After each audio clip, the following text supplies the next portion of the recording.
जी, break के बाद programme में दोबारा खुश आमदीद। ब्रेक पर जाने से पहले पाकिस्तान तहरीक इंसाफ के चेयरमैन बैरिस्टर गौहर अली खान साहब हमारे साथ मौजूद थे। अभी मुझे नए पैनल ने ज्वाइन किया है, स्टूडियोज में मुझे ज्वाइन किया है पाकिस्तान तहरीक इंसाफ से रफ़ीउल्लाह खान नियाजी साहब ने। वीडियो लिंक पर मेरे साथ मौजूद है पाकिस्तान पीपल्स पार्टी के सीनियर रहनुमा कादिर खान बंदूखेल साहब, और ऑडियो लाइन पर मुझे ज्वाइन किया है पाकिस्तान मुस्लिम लीग नवाज की रुकने कौमी असम्बली ताहिरा औरंगजेब साहिबा ने। आप तीनों मेहमानों का बहुत बहुत शुक्रिया। रफ़ीउल्लाह साहब, पाकिस्तान तहरीक इंसाफ एक मरतबा फिर एस्टैब्लिशमेंट के साथ मुज़ाकरात की बात कर रही है। क्यों आप पॉलिटिकल सिस्टम पर यकीन नहीं रखते? क्यों आप पॉलिटिकल पार्टीज के साथ डायलॉग करने को तैयार नहीं है? जी मेहरबानी सर, मैं ये समझता हूँ कि ये मौजूदा जो रजीम है इसके पास मैंडेट भी नहीं है।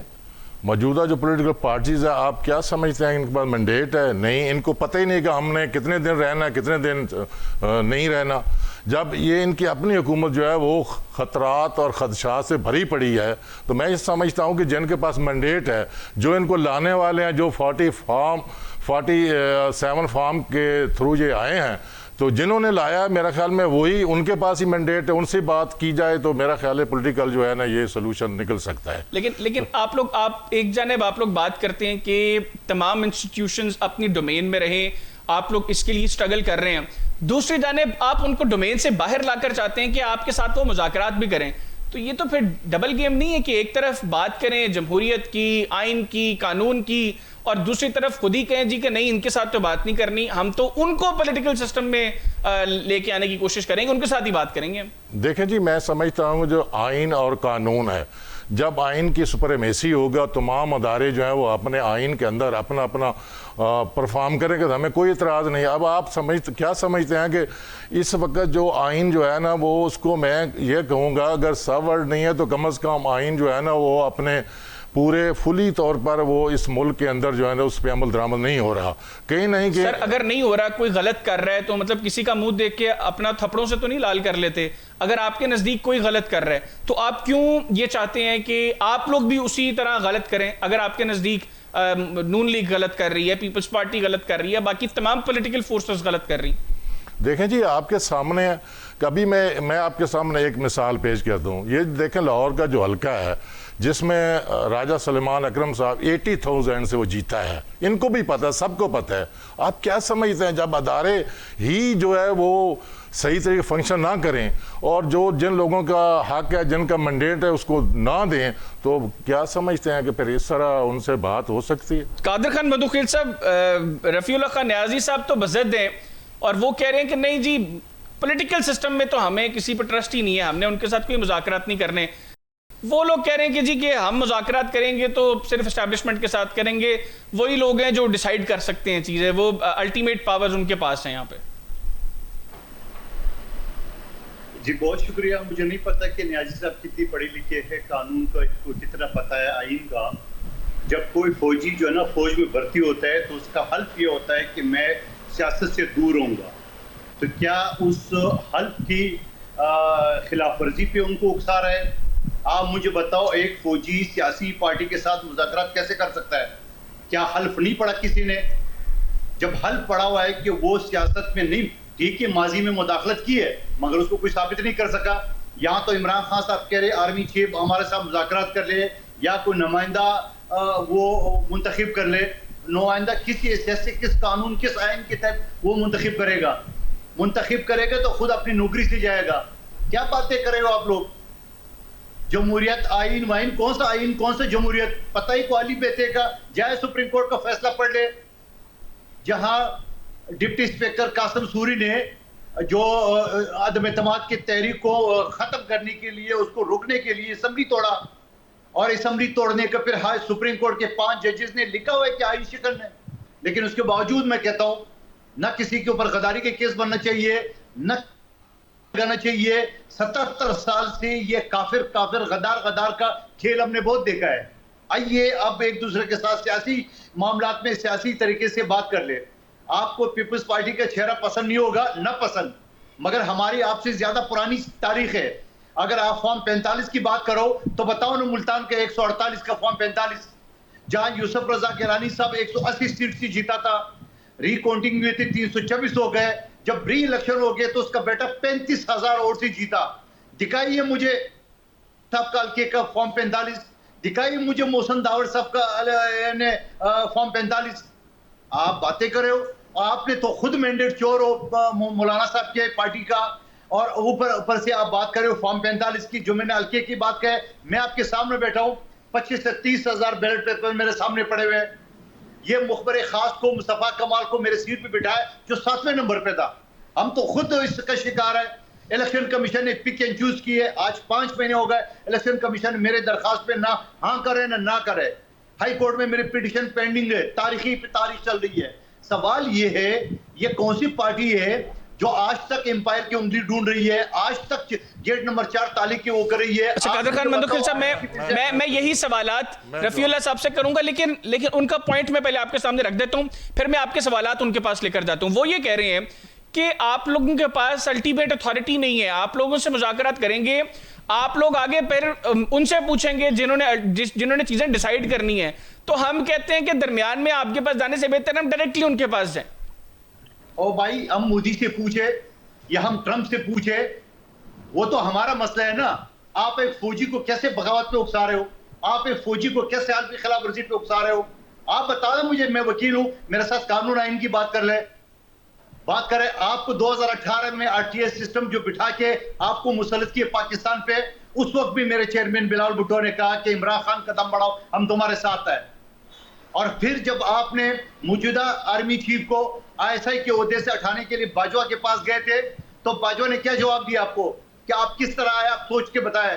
वो सारी बातें छोड़े ना कि आप किससे बात करें, हम किससे बात करें, लेकिन एक पॉलिटिकल पार्टी की तरह बिहेवियर तो करे, उसकी तरह एक रवैया तो करे।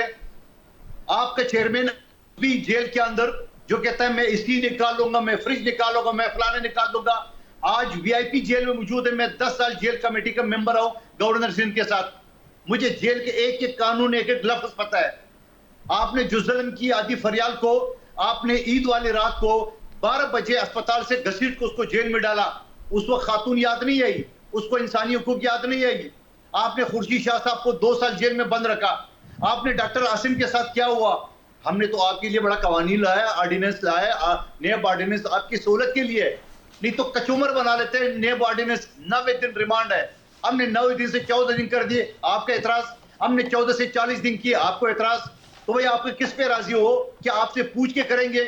और पाकिस्तान की तारीख में पहली मर्तबा आपको चीफ जस्टिस सुप्रीम कोर्ट पर भरोसा नहीं है, आपको chief justice high court Islamabad पर भरोसा नहीं है, आपको पीपल्स पार्टी पे नहीं है, आपको न्यून लीग के बाद ये ठीक हो गया। कादिर साहब आपका पॉइंट आ गया। रफीउल्लाह साहब वो कह रहे हैं आप लोग एक जाने बात कहते हैं जी कि हम लोग तो जमहूरियत के अलमबरदार हैं, हम लोग मुल्क में कानून और आइन की हुक्मरानी चाहते हैं।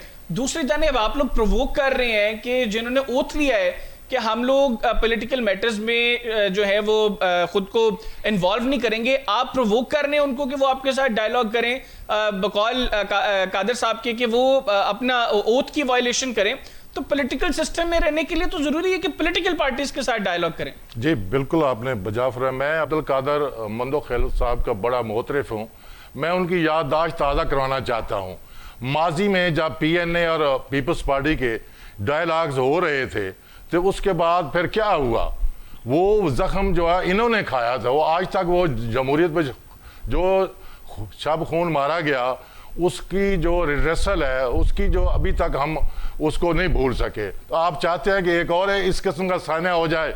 जब आपका मैंडेट नहीं है, आपको अगर आपका मैंडेट होता है, यकीन हम आपसे बात करते। दूसरी बात, कादर मंदोखिल साहब ने यह फरमाया कि वो कह रहे हैं कि आप लोगों के पास भी 2018 में मैंडेट नहीं था, लेकिन हम लोगों ने मुल्क के वसीतर मफाद में आप लोगों के साथ चलने का फैसला किया। हम लोगों ने कहा कि आप बेहतर डिसीजंस करें, हम आप लोगों का साथ देंगे।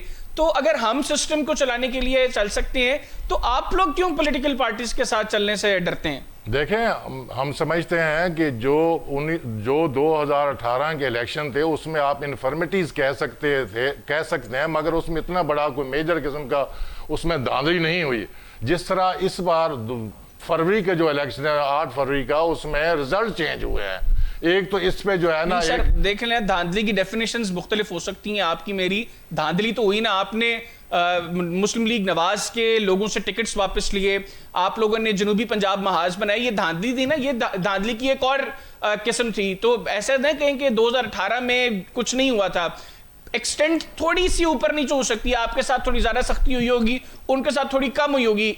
ऐसा नहीं है कि आपके साथ ही जो है वो मामला इतने खराब हुए। देखें जी, हमारे साथ जो हुआ है आपके सामने, हमसे जो सिंबल लिया गया, हमें पीटीआई को बतौर जमात इलेक्शन में कंटेस्ट नहीं करने दिया गया, हमारे कैंडिडेट्स को मुख्तलिफ सिंबल अलाट किए गए, किसी के पास वो बैंगन था, किसी के पास कुर्सी थी, किसी के पास रेडियो था, लेकिन अल्हम्दुलिल्लाह लोगों ने आपने जो पॉइंट्स की, बिल्कुल आप लोगों के साथ इन इलेक्शंस में जो कुछ हुआ उसमें तो कोई दो राय नहीं है कि कोई भी शख्स ये कहे जी कि आप लोगों को फेयरली इलेक्शंस कंटेस्ट करने का मौका दिया गया हो। लेकिन देखें, बाकी पॉलिटिकल पार्टीज ने भी सफर किया। इवन ये कादर खान साहब बैठे हुए, पीपल्स पार्टी पर तो पाबंदी लग गई, इन्होंने नई पार्टी जो है वो पीपल्स पार्टी पार्लियामेंटेरियन बनाएगी। आप लोगों पर पाबंदी की बातें हो रही हैं, लेकिन इस एक्सटेंट तक अभी आप लोगों के साथ मामला नहीं गए। देखिए, हम जहां तक हम अपने दौर की बात करते हैं। देखिए, 2018 के बाद जहां तक हमारी हुकूमत रही है, मैं कादर साहब मंदो खेल को ये अर्ज करना चाहता हूं कि हमारे दौर में हमने 100 200 मुकदमात नहीं बनाए, हमने अदालतों को जो है ना उस पर हम असंदराज नहीं हुए।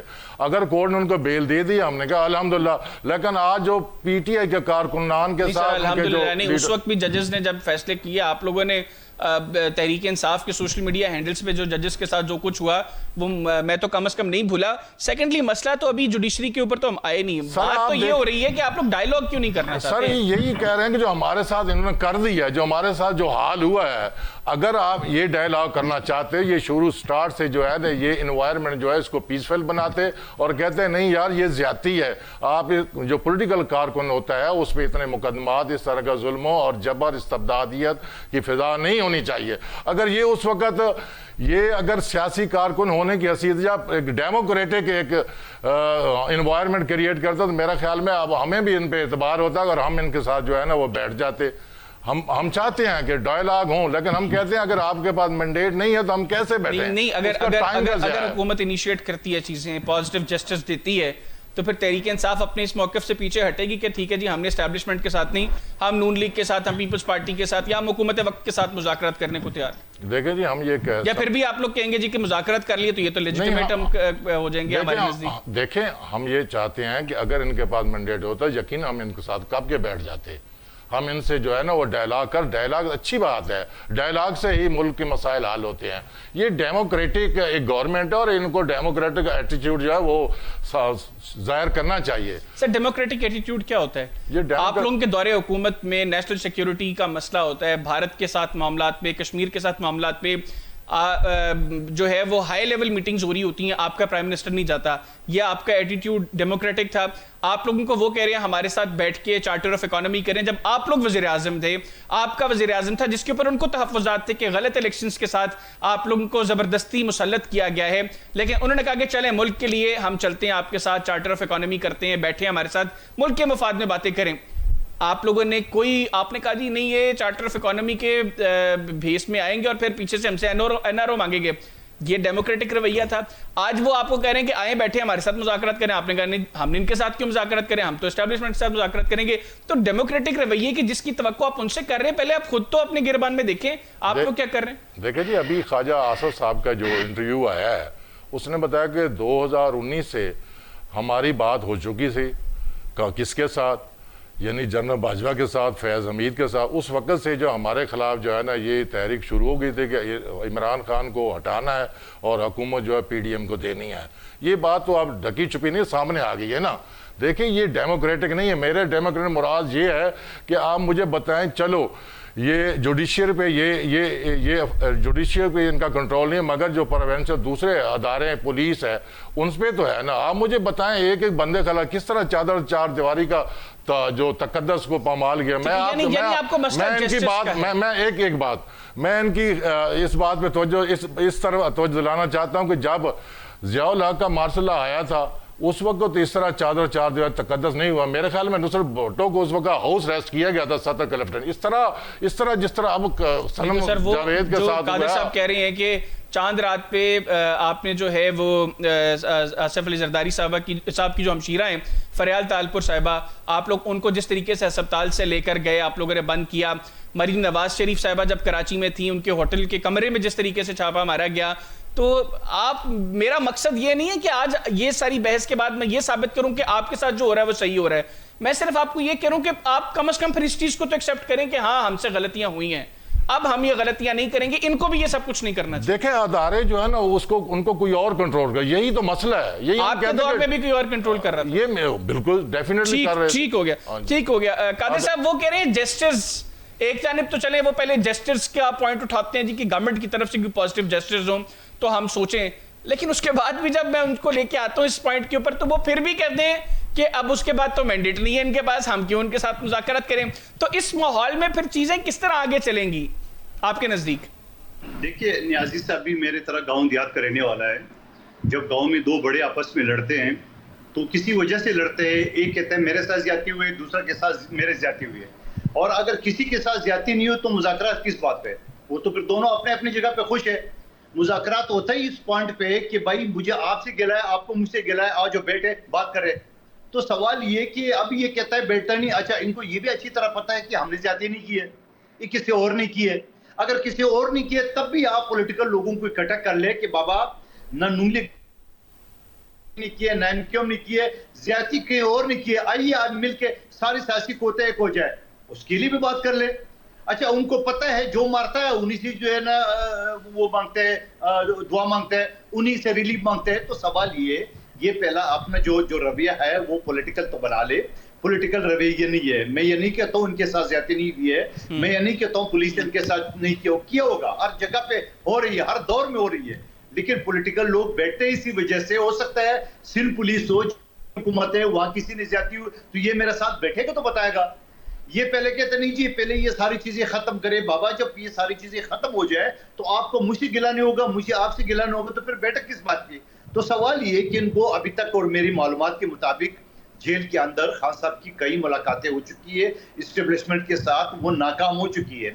ये अभी पब्लिकली उनको मैसेज दे रहे हैं अपनी आवाम को बताने के लिए, बाबा हम तो उनके पास बैठना चाह रहे हैं। आप देख रहे हैं एक इनका लेटर निकला है सोशल मीडिया पे कि अपने लोगों को, आज भी देखो न्याजी साहब कर रहा है, बड़ा जबरदस्त है, ये कोई फौज के खिलाफ बात नहीं कर, अच्छी बात है, हम तो खुश है इस बात पे, लेकिन अपने लोगों को बकायदा तहरीरी हिदायत दी है कि आप फौज के खिलाफ ना बोले। लेकिन वो लेटर फेक है, वो लेटर फेक है मंदोखिल साहब, वो लेटर फेक है। सुन ना ये ना इस तरह ना कहे, इस तरह ना कहे बाबा, फेक है तो एक लेटर जारी कर दे कि बाबा आज के बाद जो उस लेटर में लिखा है मंदोखिल साहब, मैं तो चाहता हूं वाकईतन ये वैसे करें जिस तरह आपने कहा, लेकिन वो लेटर फेक है, वो इन्होंने ऑफिशियली नहीं जारी किया। अच्छा मुझे एक बात बताएं कैसे फेक है, मैं आपसे डिस्कस करता हूं, कैसे फेक है बताओ।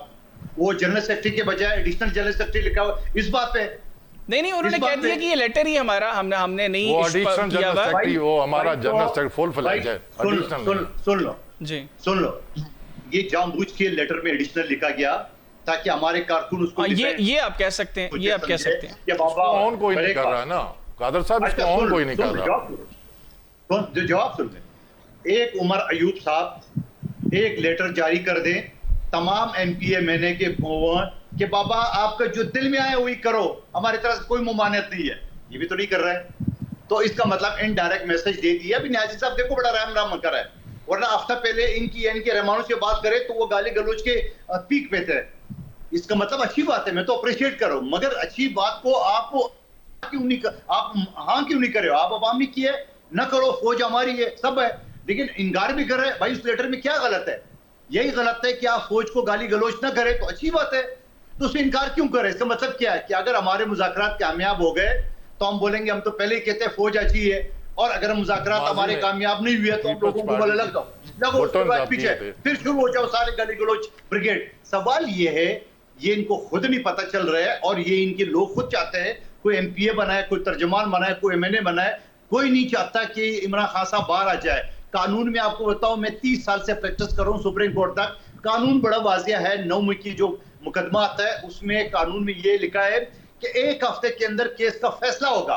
इनके वकील क्यों नहीं जाते हैं? इनके वकील हाई कोर्ट क्यों नहीं जाते हैं? जैसे इद्दत वाले केस में गया कि जल्दी फैसला कर रहे, और कानून में लिखा है कि अगर चालान जमा नहीं हुआ तो 173 सीआरपीसी के तहत मजिस्ट्रेट को या जज को दरखास्त है, वो पुलिस को 2 मिनट में डंडा करके चालान मंगा लेगा। ये चाहते ही नहीं है, ये सारे केस टॉक्स को लड़ना चाहते हैं, सारे केस असेंबली के अंदर आके खाना वाना खा के चाय ठीक हो गया मंदोखिल साहब, मुझे ब्रेक का कहा जा रहा है। नाज़रीन छोटा सा ब्रेक लेंगे के बाद वापस आएंगे। तो तहरीक इंसाफ अब जो नए ग्रैंड अलायंस की बात कर रही है, वो उसमें कौन सी पॉलिटिकल फोर्सेस नहीं है जिनको तहरीक इंसाफ शामिल करना चाह रही है, इसको डिस्कस करेंगे। फिर जो भूख हड़ताली कैंप है उसको पीपल्स पार्टी, उसको नून लीग कितना सीरियसली ले रहे हैं, और अब पंजाब के हवाले से तहरीक इंसाफ ये क्लेम कर रही है कि मरियम नवाज शरीफ साहिबा वो अक्टूबर के बाद पंजाब की वज़ीर आला नहीं होंगी, अक्टूबर के बाद पंजाब में तहरीक इंसाफ हुकूमत बनाने जा रही है। ये वाकईतन इसमें कोई बैकग्राउंड में कुछ चीज़ें हैं या नहीं, ये एवी स्टेटमेंट्स दी जा रही हैं, इसको भी ब्रेक के बाद डिस्कस करेंगे कि ना जाइएगा, स्टे विद अस।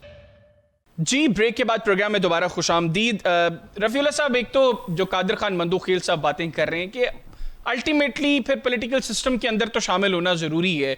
सेकेंडली, अब आप लोग जो ये नए ग्रैंड लाइन्स की बातें कर रहे हैं, ऑलरेडी आप लोगों ने तहरीक तहफ़्फ़ुज़ आईन पाकिस्तान के नाम से एक मूवमेंट बनाई है।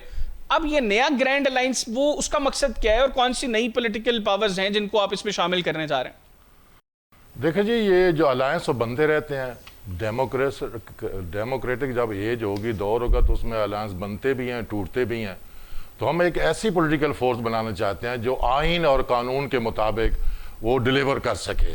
हम ये समझते हैं कि तमाम पॉलिटिकल फोर्सेस, एक हम चार्टर ऑफ डेमोक्रेसी जो कह सकते हैं कि हम पूरे अदारों को ये मैसेज देना चाहते हैं कि भाई आप अपनी अपनी डोमेन में आप काम करें, एक अदारा यानी आप चार्टर ऑफ डेमोक्रेसी 2 करने जा रहे हैं, 2.0 हो गया, एक तो चार्टर ऑफ कह सकते हैं। हम कहते हैं कि हम समझते हैं कि जो लोग जिनका जमहूरियत पर ईमान है, जो चाहते हैं कि डेमोक्रेटिक प्रोसेस को चलना चाहिए, इसको प्रोलॉन्ग होना चाहिए, तो जिन्होंने ऑलरेडी चार्टर ऑफ डेमोक्रेसी किया है उनके साथ आप क्यों नहीं बैठते? सिर्फ 2 फ्रीक थे वो देखें, उनके अंदर एक बहुत बड़ा वैक्यूम क्रिएट हो गया था। उनकी एक लड़ाई थी, पॉलिटिकल लड़ाई थी। उस लड़ाई को ख़त्म करने के लिए उनके अपने इंटरेस्ट थे। उन्होंने जो है ना वो मुल्क से बाहर एक डील की।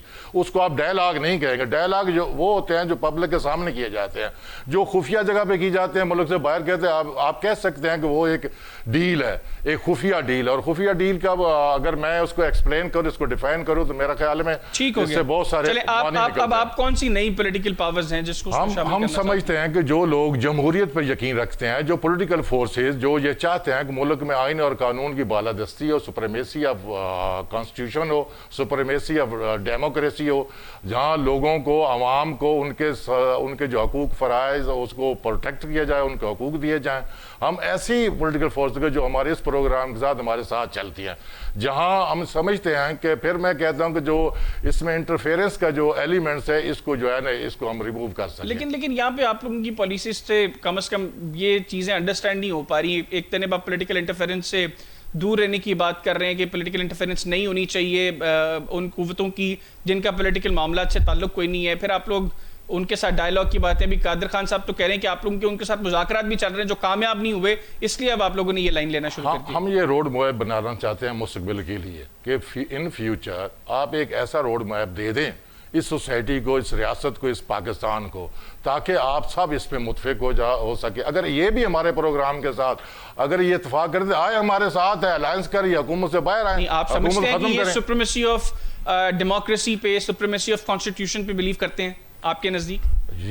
जैसे ये फरमा रहे हैं, देखें ये 1973 का आइन ये किसने बनाया है?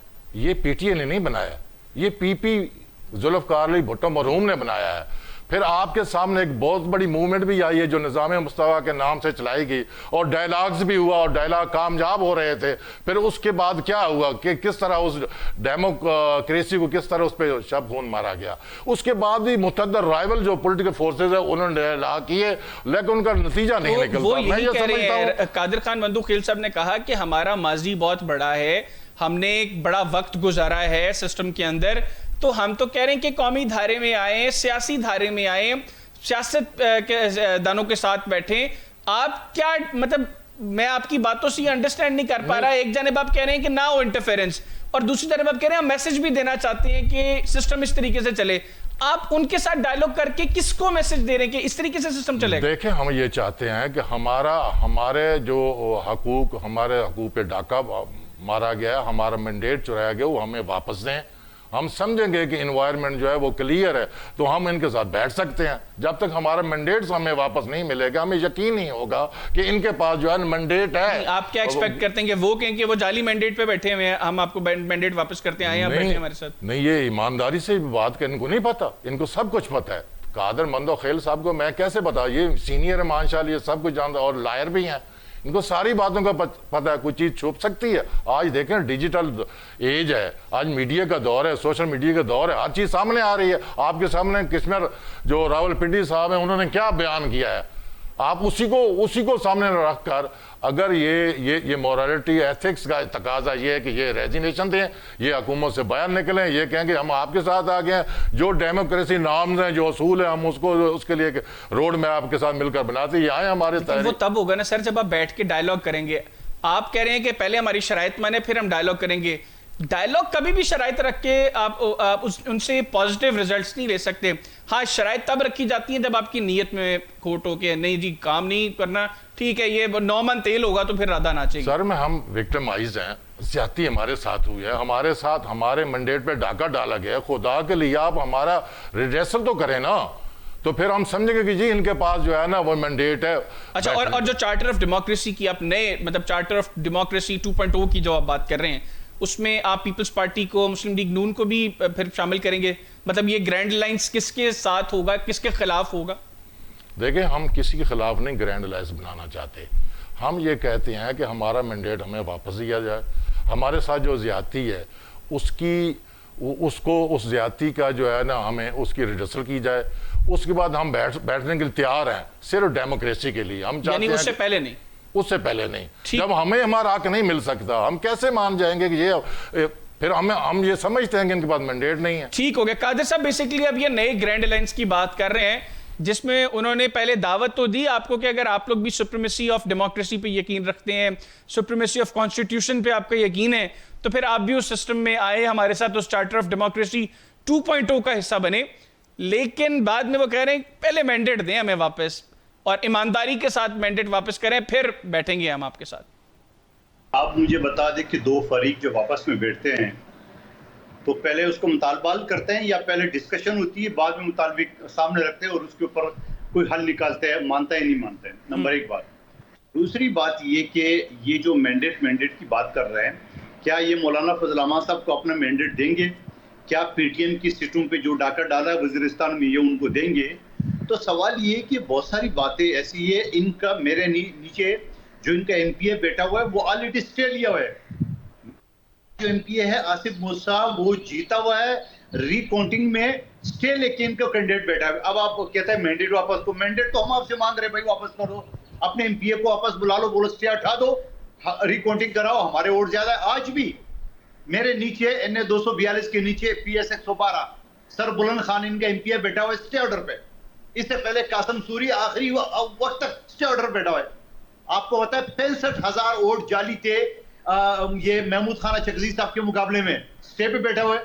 आज महमूद खाना चकजी साहब को उन्होंने सरबराह बनाया। सवाल ये बिल्कुल ही नहीं चाहते हैं, ये चाहते ही नहीं कोई इस तरह बात हो। इनको सिर्फ और सिर्फ जो आप मुझे बताओ मौलाना फजल अहमद साहब के पास ये 8 मरतबा क्या है, वो 1 मरतबा भी उनके पास नहीं है। इसके बावजूद के माजी में जो गाली गलोच से नवाज रहते, अच्छी बात है, चलो वो भूल के चले गए। मौलाना फजल अहमद साहब एहतियात क्यों नहीं कर रहा है? वो कहता है मेरे पर भरोसा नहीं, मुझे भरोसा नहीं इनके ऊपर, इनको थोड़ा सा गेट नंबर 4 की ताले की चाबी मिल जाएगी, फौरन हमें छोड़ के वहां घुस जाएंगे। आप मुझे बताओ ना, आपके मौलाना साहब के साथ क्यों नहीं बन रही है? इसी वजह से वो आप एतबार नहीं कर रहा है, आप एतमाद नहीं कर रहा है। सवाल ये, आज भी आप शॉर्टकट के चक्कर में हो, जिसे आम अल्फाज में कहता है शॉर्टकट के चक्कर में हो। वो कहता है ना रातों रात अमीर बनना चाहते हो, और रातों रात अमीर बनने के आज भी आपके प्लान है।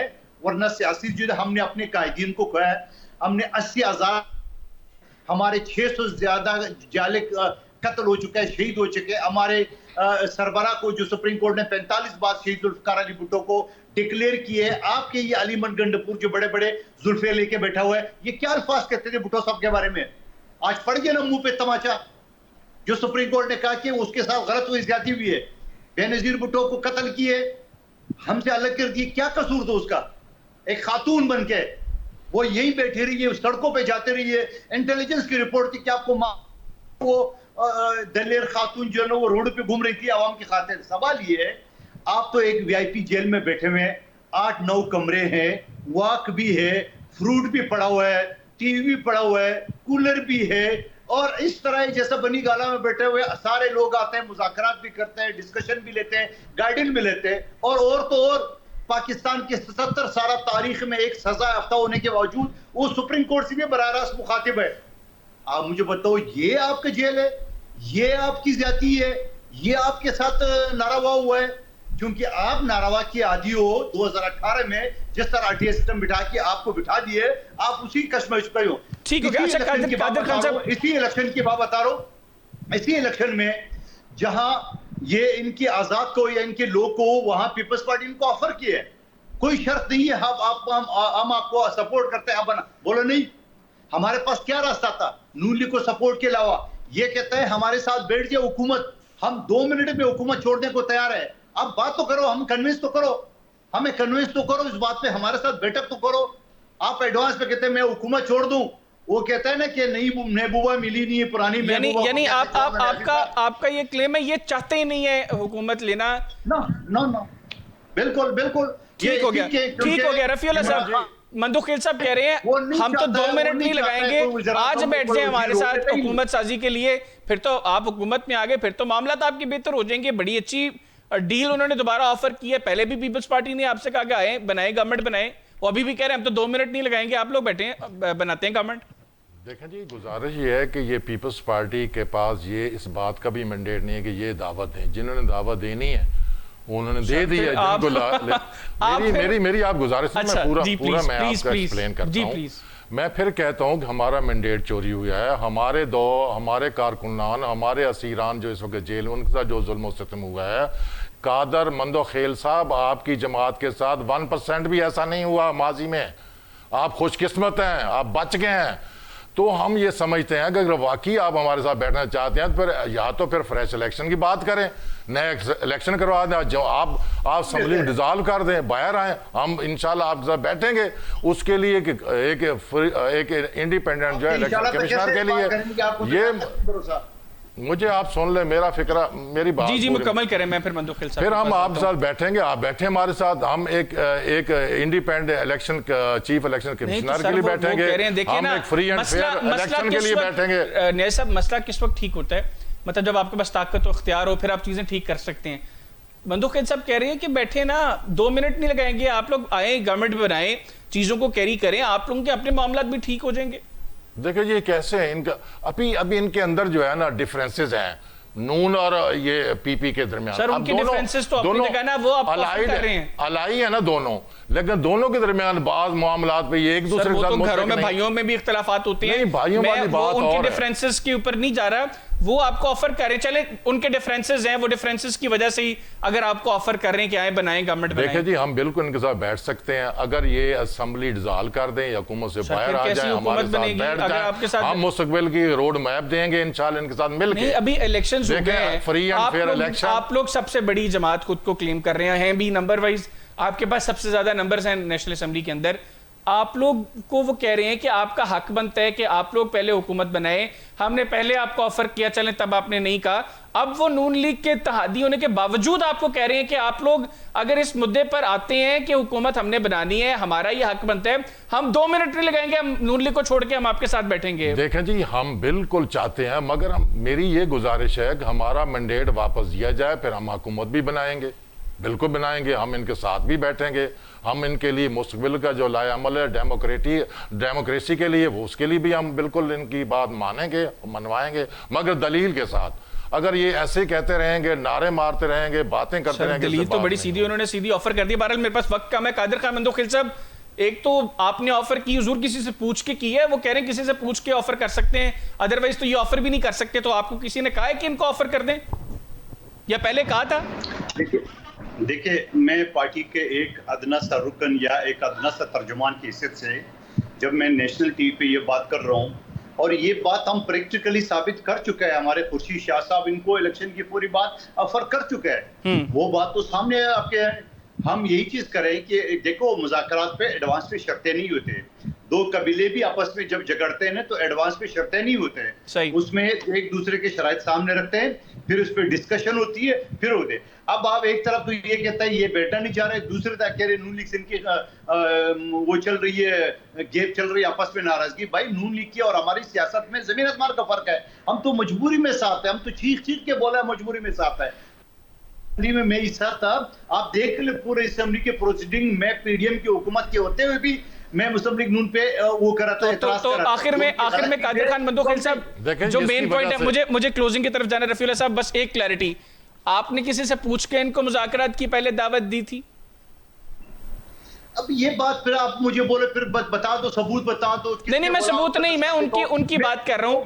वो भाई मेरी बात सुनो, मैं जानूं, मेरे पार्टी जाने, हाँ। आप कैसी इज्जत से पूछ रहे कि चलें, वो कह रहे हैं जी कि मैं जानूं मेरी पार्टी जाने, मैं जानूं मेरी पार्टी जाने। कादिर खान साहब कह रहे हैं, रफीउल्लाह साहब ऑफर तो उन्होंने बड़ी अच्छी कर दी, अब अगर तहरीक इंसाफ इसको सीरियसली देखे। बहुत शुक्रिया कादिर खान बंदोखिल साहब आपका, आपने प्रोग्राम के लिए वक्त निकाला। रफीउल्लाह साहब आपका बहुत बहुत शुक्रिया, आप स्टूडियोज में हमारे साथ मौजूद हैं। नाज़रीन, मेहमानों की गुफ्तगू आपने सुनी, आपसे मुलाकात होगी इंशाल्लाह कल। तब तक के लिए मुझे और मेरी टीम को इजाजत दीजिए। अल्लाह हाफिज। पाकिस्तान जिंदाबाद।